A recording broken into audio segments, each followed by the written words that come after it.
ఎటువంటి నొప్పైనా సర్జరీ లేకుండా Indo British advanced pain clinic ప్రముఖంగా వచ్చింది.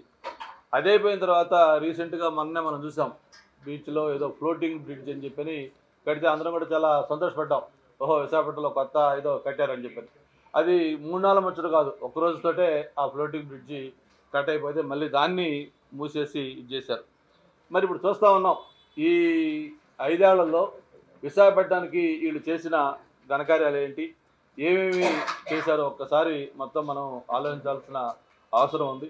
మామూలుగా ఒక్క ఇన్స్టిట్యూట్ లేదు, లేకపోతే పెద్ద నిర్మాణం లేదు, లేకపోతే ఇంకొక పెద్ద ఇన్స్టిట్యూట్ లేదు, లేకపోతే ఇంకేదన్నా ఒక ఎస్టాబ్లిష్మెంట్ చేసుకుంటే ఏమీ లేవు. వీళ్ళు విశాఖపట్నానికి 5 ఏళ్లలో కొత్తగా తెచ్చినవి ఏంటంటే ఒక 17 హెలీప్యాడ్లు కొత్తగా తెచ్చారు విశాఖపట్నానికి. ఇది రికార్డు. ఎందుకంటే గతంలో ఎవరైనా ముఖ్యమంత్రులు వచ్చేటప్పుడు వాళ్ళు దిగడానికి కోసం ఏదైనా డిస్టెన్స్ ఉండాలన్నప్పుడు ఎయిర్పోర్ట్ దగ్గర నుంచి హెలికాప్టర్లు వెళ్తారు కాబట్టి అక్కడ హెలిప్యాడ్ నిర్మాణం జరుగుతాయి. కానీ ఈ ముఖ్యమంత్రి గారు కొత్త సాంప్రదాయానికి తెరతీశారు. 4 కిలోమీటర్లు దూరం ఉన్నా సరే దానికి రోడ్డు మార్గాన్ని వెళ్ళరు.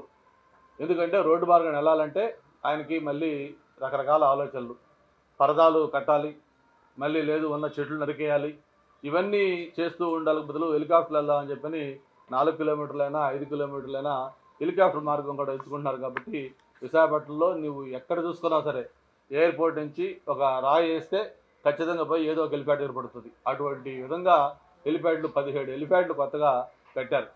మరి ఎందుకు ఈ పరదాల మాట వెళ్ళేది అంటే, ఆయన సిగ్గుతో పరదాల మాట దాక్కుంటున్నారా?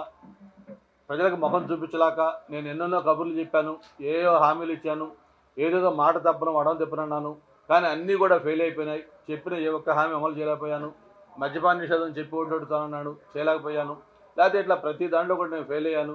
విశాఖపట్నానికి ప్రత్యేక రైల్వే జోన్ తెస్తానని తేలేకపోయాను, లేకపోతే ఒక హోదా తెస్తానని తేలేకపోయాం, ఒక మెట్రో వస్తుందని రాలేకపోయింది. ఇట్లా ఏ ఒక్క కార్యక్రమం కూడా చేయలేకపోయాను. ప్రజలకు ఎలా ముఖం చూపించాలని సిగ్గుతో ఆ పరదాల మాట వెళ్తా ఉన్నాడా?